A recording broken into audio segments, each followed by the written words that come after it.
Hello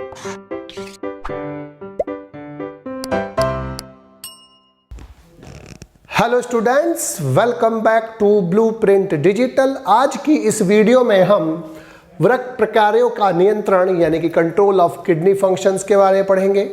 video को start करने से पहले हमारे चैनल को सब्सक्राइब करें और बेल आइकन दबाना न भूलें, जिससे हमारे लेटेस्ट वीडियोस की नोटिफिकेशन आपको प्राप्त होती रहे। अब हम आज के टॉपिक पर आते हैं। किडनी के फंक्शंस को नियंत्रण करने के लिए तीन प्रकार के कंट्रोल्स होते हैं, तीन प्रकार के नियंत्रण होते हैं। पहला ADH यानी कि वैसोप्रेसिन हार्मोन का नियंत्रण, दूसरा JGA जक्स्ट्राग्लोमुलस अपैरेटस का नियंत्रण और तीसरा एट्रियल नाइट्रोयूरेटिक फैक्टर ANF का नियंत्रण। जो ADH का नियंत्रण होता है उसके लिए जो रिसेप्टर्स होते हैं वो हाइपोथैलेमस में प्रेजेंट होते हैं, मस्तिष्क के हाइपोथैलेमस में। हाइपोथैलेमस एक हार्मोन का संश्लेषण करता है जिसे बोलते हैं हम ADH यानी कि वैसोप्रेसिन एंटी डायूरेटिक हार्मोन। और ये पिट्यूटरी की ग्रंथि, जो पिट्यूटरी ग्रंथि है, पीयूष ग्रंथि, उसके पश्च लोब से स्रावित होता है, बनाया जाता है, संश्लेषित किया जाता है हाइपोथैलेमस से।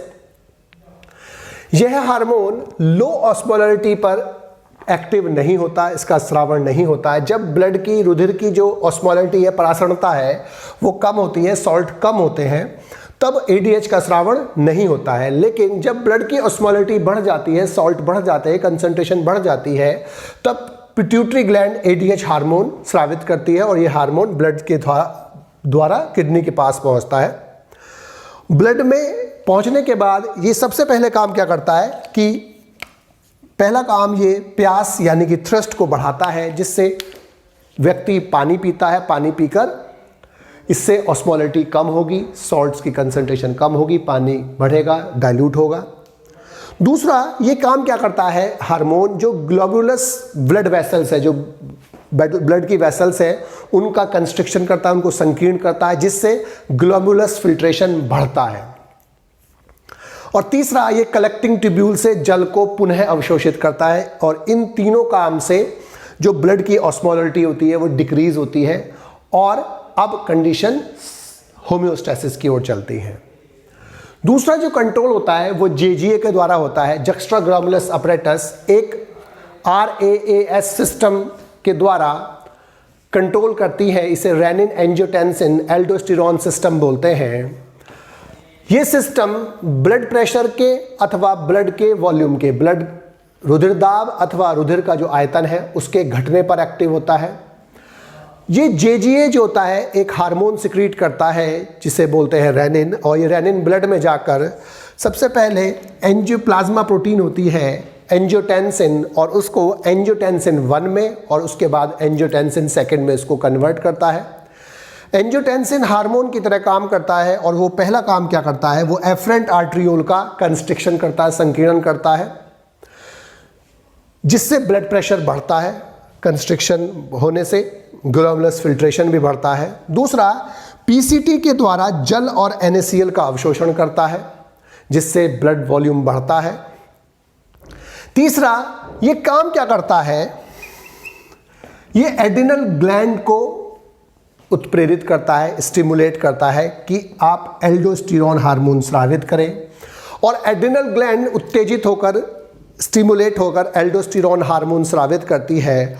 और एल्डोस्टेरोन हार्मोन जो होता है DCT से जल और Na+ के अवशोषण को स्टिमुलेट करता है, उत्तेजित करता है, जिससे ब्लड का वॉल्यूम बढ़ता है। तो इस प्रकार से ब्लड प्रेशर और ब्लड वॉल्यूम कम होने से अब JGA सिस्टम काम करता है। इसका अपोजिट काम एट्रियल नाइट्रोयूरेटिक फैक्टर ANF के द्वारा कंट्रोल होता है। ये ब्लड प्रेशर और जब ब्लड वॉल्यूम बढ़ जाता है तो हार्ट की जो एट्रिया है, अलिंद जो है, उनकी जो विशेष सेल्स होती है वो एक फैक्टर सिक्रीट करती है जिसे हम बोलते हैं ANF। ANF दो मेन काम करता है, रेनिन का स्राव को इनहिबिट करता है, बंद करता है, और दूसरा एल्डोस्टेरोन का जो एड्रिनल ग्लैंड से स्राव है वो रोकता है।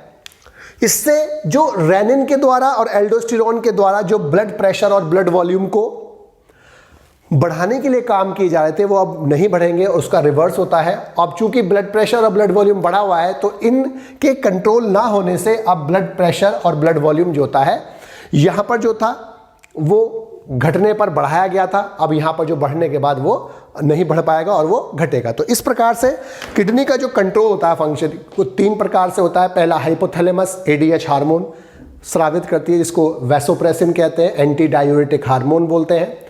लो ऑस्मोलैलिटी, जब रुधिर में सॉल्ट की कंसंट्रेशन कम होती है, लो ऑस्मोलैलिटी होती है, तो एडीएच का स्रावण नहीं होता।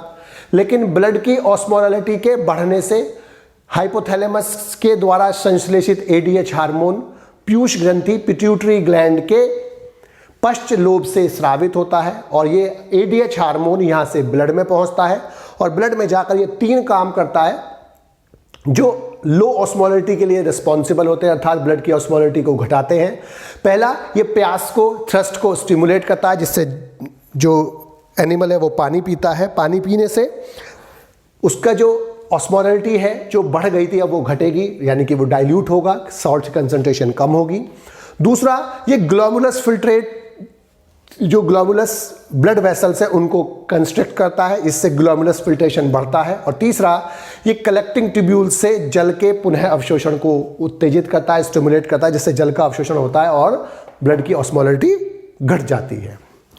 दूसरा जो सिस्टम है वो RAAS है, रेनिन एंजियोटेंसिन एल्डोस्टेरोन सिस्टम है। जब BP अथवा ब्लड वॉल्यूम घटता है तो JGA की जो सेल्स है वो रेनिन हार्मोन सिक्रीट करती हैं। ये ब्लड में एक प्लाज्मा प्रोटीन एंजियोटेंसिन होता है, उसको पहले एंजियोटेंसिन 1 में और देन एंजियोटेंसिन 2 में कन्वर्ट होता है। एंजियोटेंसिन 2 3 काम करते हैं जिससे ब्लड प्रेशर और ब्लड वॉल्यूम जो होता है वो बढ़ेगा। पहले ये एफरेंट आर्टियोल को कंस्ट्रिक्ट करेगा जिससे ब्लड प्रेशर बढ़ता है। PCT के द्वारा जल और NaCl का अवशोषण करता है जिससे ब्लड वॉल्यूम भी बढ़ता है। और ये एड्रिनल ग्लैंड को स्टिमुलेट करती है एल्डोस्टेरोन हार्मोन स्रावित करने के लिए, और एल्डोस्टेरोन हार्मोन जो होता है वो DCT पर काम करता है और DCT को जल और NaCl के Na+ के अवशोषण के लिए स्टिमुलेट करता है, जिससे जल और Na+ अवशोषित होता है। इन तीनों कामों से जो ब्लड प्रेशर और ब्लड वॉल्यूम घटाता है वो बढ़ जाता है। इसके अपोजिट काम करता है एट्रियल नाइट्रोयूरेटिक फैक्टर। जब ब्लड प्रेशर और ब्लड वॉल्यूम बढ़ जाता है तो हार्ट की जो एट्रिया है, अलिंद है, उसकी कुछ विशेष सेल ANF सिक्रीट करती है और ANF 2 काम करता है, एक रेनिन का स्राव बंद करता है, इनहिबिट करता है, और एल्डोस्टेरोन स्राव बंद करता है, जिससे अब जो ब्लड प्रेशर और ब्लड वॉल्यूम बढ़ा था वो ब्लड प्रेशर और ब्लड वॉल्यूम घट जाता है। इस प्रकार से इन तीनों सिस्टमों के द्वारा किडनी अपने फंक्शनिंग को कंट्रोल करती है, आवश्यकता के अनुसार ब्लड वॉल्यूम को बढ़ाती घटाती है, और अगर बढ़ा हुआ है तो उसको घटाती है, घटा हुआ है तो उसको बढ़ा देती है। बच्चों, आज की इस वीडियो में बस हम इतना ही पढ़ेंगे। हमारी इस वीडियो को आप लाइक करें और अपने दोस्तों के साथ शेयर करें। यदि आपका कोई डाउट है तो आप हमें कमेंट करके बता सकते हैं। इस अध्याय को और अच्छे से पढ़ने और समझने के लिए आप चित्रा प्रकाशन की बुक एक्टिव जीव विज्ञान की सहायता भी ले सकते हैं।